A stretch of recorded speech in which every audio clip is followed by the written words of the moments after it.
سلام به همه کتابگردی‌های عزیز. امروز قراره با هم در مورد یکی از مهمترین و ماندگارترین رمان‌های ادبیات معاصر ایران صحبت کنیم.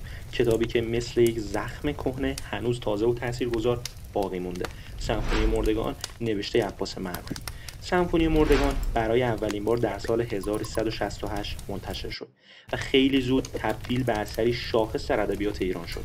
داستان توی شهر اردبیل میگذره و روایت زندگی خانواده‌ای هستش که زیر فشار سنت‌های سختگیرانه، تعصب مذهبی و نگاه سنگین جامعه یکی یکی به سمت نابودی کشیده میشن.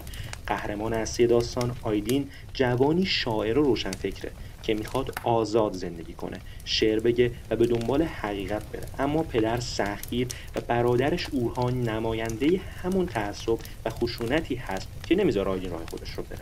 تضاد بین این دو دنیا، دنیای آزادی و روشنفکری در برابر سنت کور، هسته اصلی رمان رو تشکیل میده.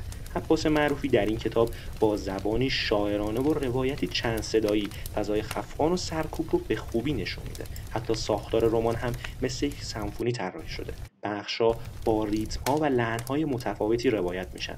گاهی آرام و شاعرانه، گاهی خشن و سنگین. همین باعث میشه خواننده حس کنه در یک قطعه موسیقی غمگین و تراژیک غوطه‌ور شده.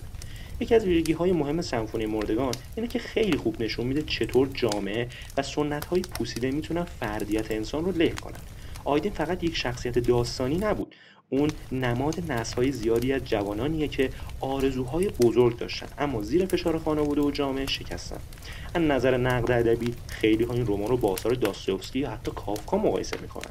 فضای تیره، شخصیت‌های تراژدیک و سرنوشت محتوم اونها همه باعث میشه حس کنیم با اثری جهانی طرفیم، نه فقط یک روایت محلی. با این حال ریشه‌های داستان کاملا ایرانیه و ما به وضوح رفت پای فرهنگ، سنت‌ها و فضای اجتماعی ایران دهه‌های گذشته رو در اون می‌بینیم. نکته جالب دیگه اینه که سمفونی مردگان فقط داستان سقوط یک خانواده نیست، بلکه نوعی هشدار و آینه است برای همه ما رو مجبور میکنه فکر کنیم آیا هنوز هم تعصب، سکوت و فشار جمعی میتونه سرنوشت انسان‌ها رو بسازه یا میشه راه دیگه رو انتخاب کرد؟ و در نهایت چرا باید این کتاب رو خوند؟ چون سمفونی مردگان فقط یک رمان تراژدی نیست، یک تجربه عمیق ادبی و انسانیه. زبانی شاعرانه داره، شخصیت‌های فراموش نشدنی و روایتی که بعد از خوندن تا مدت‌ها داخل ذهن آدم میمونه. این کتاب شما رو وادار میکنه درباره زندگی، آزادی و معنای واقعی انسان بودن تفکر کنید.